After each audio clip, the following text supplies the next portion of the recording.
Prolapse. That's something old ladies get, right? Wrong. My name is Nicole. I'm a physical therapist and a mama, and today I'm going to give you the quick and dirty rundown on prolapse.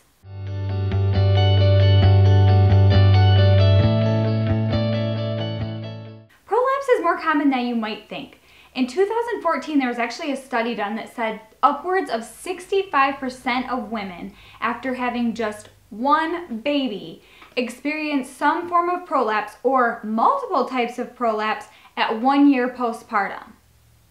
Give me a wow in the comments if you're as surprised as I was at this statistic. I just didn't really know it was that common. The good news though is that only of all those women, 80% of them didn't have any symptoms at all. So that's great news. Unfortunately, sometimes those symptoms show up down the road, sometimes around the time of menopause or after multiple children. So today I just want to talk about the symptoms of prolapse so that if this is something that you have, we can address it, work on it, and avoid things like incontinence and painful sex later on down the road. So since there's so much to cover about prolapse, I'm actually going to make this a two-part series. So this first video today is going to be about the symptoms of prolapse and trying to figure out if what your experience is because of prolapse or not. I want to share with you, before we really dive into the symptoms of prolapse though, this quick picture. Another great women's health physical therapist. Her name is Janice and she is over at My Pelvic Floor Muscles. If you can find her on Instagram. Should definitely check her out if you're a woman or a mama, because she has tons of great info out there. But I think this picture really demonstrates the pelvic floor, which is kind of that hammock holding everything up, and then your rectum, bladder, and uterus in there. And as you can see, on a pelvic floor that's working well, everything stays up and in where it's supposed to. But when one of those organs is bulging out, that's when it puts extra strain on the pelvic floor and it just can't function the way that it's supposed to. So that kind of gives you a visual of what's going on when you have a prolapse. Some women would describe the sensation of prolapse like a heaviness or a pressure in their vagina.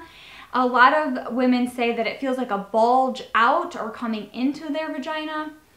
Typically, women notice it more when they've done a lot of standing or walking.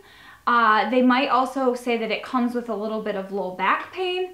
And so these are some of the things that if you're having these sensations or feelings, it just could mean that you have a prolapse. So beyond just the annoying feelings and sensations, aches and pains that prolapse can cause, there's also some pretty serious things that it can affect.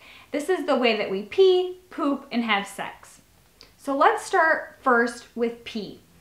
Sometimes women notice that after they get done going to the bathroom, they go to get up and they dribble a few more drops of urine.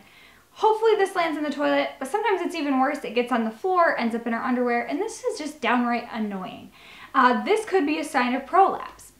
Another thing that women notice with urine and urinating is that they go to the bathroom and they feel like they've completely emptied their bladder. However, as soon as they get up, they still have that sensation like their bladder hasn't emptied, and it probably hasn't.